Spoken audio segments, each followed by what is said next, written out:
시작하겠습니다. 안녕하세요. 텐텐라이브 알기 쉬운 도서전까지의 배재광입니다. 오늘은 바보야? 문제는 공급률이야? 라는 것을 가지고 지역 서점에 대한 문제들을 간단하게 얘기를 하겠습니다. 지역 서점의 문제는 아시다시피 99년, 2000년 처음 도서정가제가 도입될 때부터 도서정가제에 대해서 가장 중요한 취지로서 지역 서점을 살려야 한다 이런 얘기를 했습니다.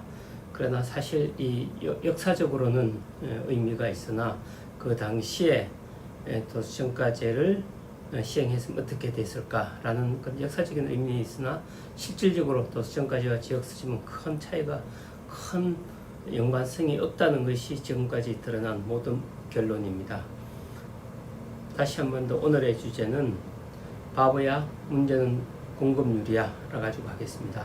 그러면은 말씀하시는 대로 많은 사람들이 도서정가제가 지역 서점을 살릴 수 있는가? 라는 문제죠. 우리나라는 대부분 사람들은 지난 17년간 도서정가제가 지역 서점을 살릴 수 있다고 믿어왔고 그렇게 제도를 시행해 왔습니다. 그러나 결론은 어땠습니까?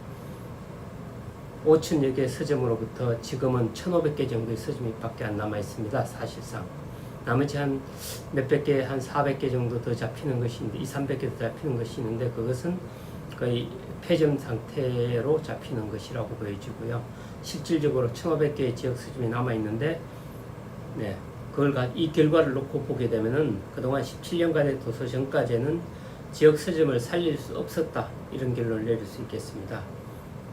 그리고 현재의 결과들을 이제 가지고 특히 2014년 이후가 논란이 되고 있습니다. 2014년 이후에 도서정가제 지역 서점 업계나 또는 어저께 동네 책방 이런 단체들에서는 2014년부터 한 도서정가제가 상당히 효과가 있었다. 그래서 지역 서점은 줄어들었지만 기타 서점, 흔히 독립서점은 늘어났다. 그래서 그것이 효과다. 이렇게 얘기를 하고 있습니다. 그러면 그것을 설명해 줘야 될 게 있습니다. 왜 오래된 지역서점은 왜 계속 감소했을까요? 독립서점은 왜 그 사이에 증가했을까요? 거기에 대해서 아무런 답이 없이 그냥 지역서점은 줄어들었지만 독립서점은 성장했기 때문에 2014년 도서정가제 효과가 있다. 이렇게 주장하는 것은 좀 보수되죠.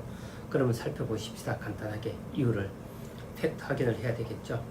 그러면 지역서점은 계속 감소 추세가 2014년 이후도 지속됐습니다. 작년에도 82개의 지역서점이 문을 닫았습니다. 그런데 점점 문을 닫는 지역서점 수가 작아지고 있습니다.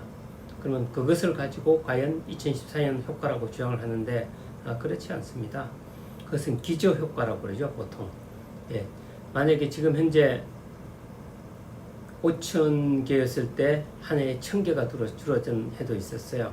그럼 지금은 1,000개가 줄어들 수 있느냐? 없는 거죠. 1,500개밖에 안 남아있기 때문에. 그런 것을 기저효과라고 얘기를 하고요.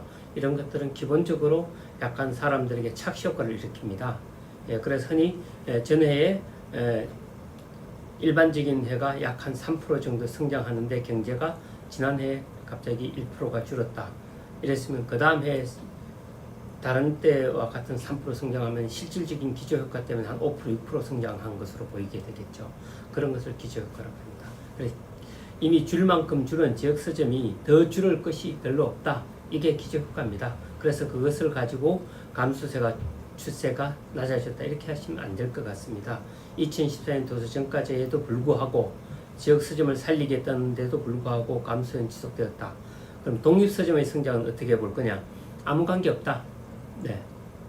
왜냐하면은 독립서점에 가장 활발하게 일어나고 있는 것이 아마존이 위세를 떨치고 있는 미국입니다. 도서정가제가 없습니다. 미국은 아시다시피.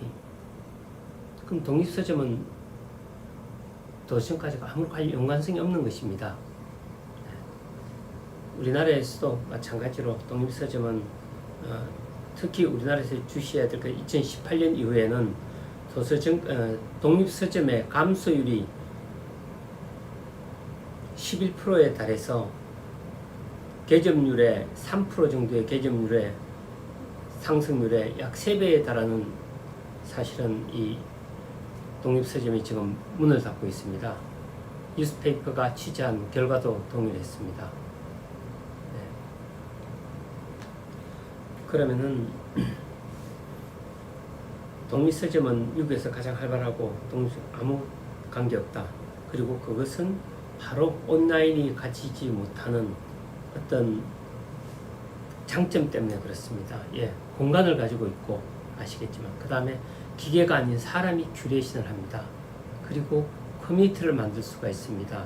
이러한 온라인이 가지지 못한 아주 장점을 가지기 때문에 작은 지역 서점들이 그 각각의 새로운 문화를 만들어내고 새로운 가치를 창출하는 것입니다. 그래서 온라인의 강력한 힘에도 불구하고 독립서점이 성장할 수 있었던 것입니다. 다시 한번 말씀드리지만 우리나라에서 독립서점이 있는 것도 마찬가지입니다. 새로운 활동들, 새로운 개념에서의 시작입니다. 그래서 지역서점조합에도 그러지 않았습니까? 독립서점은 서점이 아니다. 이렇게 차별하지 않았습니까? 서점 인정제도 끼워주지 않았잖아요. 예, 그렇습니다. 그리고 아까 말씀드리다 두 가지를 하나를 말씀 안 드렸는데요. 지역 서점이 감소가 지속되고 있다. 그런데 감소가 줄어들었다. 여기에는 기저효과가 하나 있고 또 하나는 중앙정부와 지방정부가 지금 지역 서점에 지원책을 하고 있습니다. 공공기관이나 혹은 도서관에 지역 서점으로부터 책을 납품받도록 독점권을 주고 있습니다. 그것에 의해서 일시 경영의 폐점이 줄어들고 있는 것입니다. 경영의 효진이라고는 못 보고 실질적으로 판매는 하지 않지만 납품이라는 약간 도매적인 성격을 가지고 지금 현재 지역 서점들이 버티고 있다고 봐야 될 것 같습니다. 다시 한 번 더 종합해서 드리자면 도서 전까지는 지역 서점을 살릴 수도 없고 죽이지도 않는다. 연관성이 아주 떨어진다. 이렇게 말씀드릴 수 있겠습니다. 그러면 이 지역 서점의 위기는 어디에서 왔는가? 라는 것에서 보겠습니다. 두 가지가 있다고 생각합니다. 하나는 패러다임의 변화입니다. 모든 것이 디지털화되고 인터넷화되고 있습니다. 그래서 과거에 단순한 지역이라는 어떤 폐쇄적인 데에서 책을 독점적으로 팔던 그런 시기로부터 이미 패러다임이 변화된 것입니다. 언제 어디에서나 전 지금도 94년부터 아마존에서 책을 사고 있습니다. 네. 과거 같으면 있을 수가 없는 일이죠. 이런 패러다임의 변화가 가장 큰 요인이라고 보여지고요. 두 번째는 이 패러다임이 변화했는데도 불구하고 우리나라의 많은 지역 서점은 혁신을 하지 않았습니다. 새로운 혁신, 패러다임의 변화 속에서 어떤 것을 만들어낼 것인가에 대한 혁신을 하지 않았기 때문에 고객이 다 떠나가 버렸습니다. 지금 지역 서점에 하루에 들어오는 고객의 숫자가 3명, 5명 수준인 것도 많은 걸로 알고 있습니다. 그게 무엇을 의미하는 것입니까? 그래서 앞으로 지금 현재 독립서점이 활성화되고 있는, 특히 미국을 중심으로 활성화되고 있고 프랑스에서도 나름 열심히 하고 있고 우리나라에서도 정말 열심히 하고 있습니다. 그분들의 중요한 것은 혁신을 해야 된다는 화두입니다. 과거의 지역 서점을 답습해서는 안 되는 겁니다. 꼭 기억하셔야 됩니다. 그러면은 지금도 왜 그러면은 혁신을 하고자 하는 독립서점도 계속 줄어들고 있느냐, 지역 서점도 줄어들고 있느냐, 위기의 실체는 뭐냐? 네, 패러다임의 변화와 혁신의 부재가 근본적인 원인인데 또 하나 중요한 어떤 문제가 있습니다. 그게 뭐냐? 바로 공급률의 문제입니다. 오늘의 주제인 공급률입니다.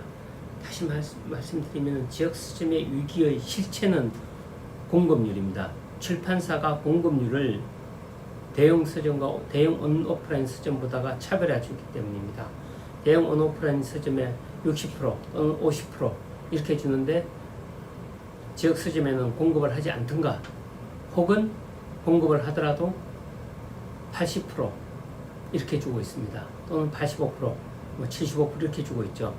그래서 대형 서점들이 만약에 할인을 하게 되면 견딜 수가 없는 거죠. 15%도 견디기가 힘든 거죠. 그래서 할인을 못 해주고 있는 거죠. 그래서 지역서점이 궁여지책으로 뭘 얘기하냐, 깎아주는 것을, 할인하는 것을 아예 못하게 하자, 이렇게 주장을 하고 있는 겁니다. 그러나 그것은 원칙이 아니죠. 공급률을 낮춰달라고 주장하는 것이 원칙입니다. 공정거래위원회에 제소를 하고 출판사들에게 공급률을 동일하게 해달라고 주장해야만 됩니다. 그렇게 도서정가제하고는 차원이 다른 문제입니다. 그리고 또한 위기의 실체가 꼭 도서정가제에 있는 게 아닙니다. 같이 할인하지 못하게 하고 높게 팔게 해달라, 가격을. 그건 국민을 다 호구로 만드는 겁니다. 있을 수 없는 일이죠. 지금 현재 도서정가제가 전 국민을 호구로 만드는 법입니다. 단통법과 함께. 다 알고 계시죠? 이미 국민들은 그래서 분노하는 겁니다. 20만 명이 서명을 하는 겁니다. 여러분들 20만 명 모아보십시오. 국민청원을 해보십시오. 작년에 한 600명 모았죠? 우리 20만 명 모을 때. 그밖에 안 되는 겁니다. 정당성은 이미 국민들은 다 알고 있습니다. 네. 지역서점은 문제는 위기의 실체는 뭐다? 공급률에 있다. 전혀 도서정가제와는 관계없다. 괜히 서쪽에서 빰받고 동쪽에 와서 사풀이하는 격이다. 출판사에게 공급률을 주장해라. 그리고 책을 팔 수 있는 패러다임의 변화에 따른 혁신을 하시라. 지역 서점은 혁신을 해야 되고 구걸을 해서는 안 되는 겁니다. 그리고 전 국민을 호구로 만드는 주장을 하셔서는 안 됩니다. 공급률의 문제를 왜 국민에게 높은 가격으로 팔게 해달라고 도서정가를 주장하시는 겁니까? 네. 우리 지역 서점들 정말 고생 많습니다. 그러나 패러다임의 변화가 됐으면 혁신을 하는 겁니다. 세상이 바뀌었으면 혁신을 해야 되는 것이죠. 우마차를 끌던 시대로부터 자동차가 나왔으면 우마차를 계속 몰 것이 아니라 자동차를 몰아야 되는 겁니다. 그래서 여객을 운송해야 되는 겁니다. 그런데 우마차를 계속 몰면서 자동차가 달리지 못하게 해달라고, 우마차보다 빨리 달리지 못하게 해달라고 얘기하는 것은 안 되는 거죠. 다 알지 않습니까? 아무리 자신의 삶이 달려있다 하더라도 그것은 그렇게 붙잡아 놓을 수 있는 게 아닙니다. 네. 하여튼 오늘 배조광의 텐텐 라이브 알기 쉬운 도서정가제는 바보야, 문제는 공급률이야 를 가지고 도서정가제가 지역서점을 살릴 수 있는가 라는 것을 확인을 했습니다. 팩트체크 한 결과 어떻게 했습니까? 지역서점은 도서정가제에 살릴 수 없고 도서정가제는 살리지도 못했다. 지금까지 결론은. 그리고 살릴 수도 없다. 그리고 도서정가제에 의해서 어려워진 것도 아니다. 공급률에 의해서 어려워졌다. 출판사에게 공급률을 낮춰라고 주장해라. 그리고 혁신과 패러다임의 변화에 따른 혁신을 해라. 그래서 사용자들을 끌어들여라. 독립서점이라는 의미에서 받아들인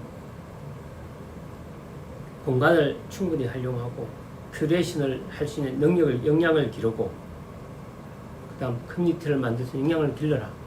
그래서 고객을 하시라. 그래서 경쟁력을 가지시라. 그렇게 말씀드릴 수 있습니다. 그리고 구걸은 하지 말자. 네.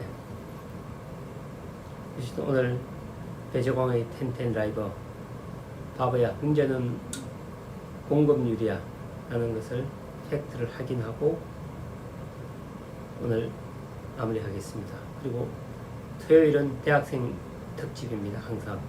그리고 저는 알기 쉬운 도서정가제는 다음 주 화요일 날에 뵙도록 하겠습니다. 25일 날 뵙겠습니다. 감사합니다.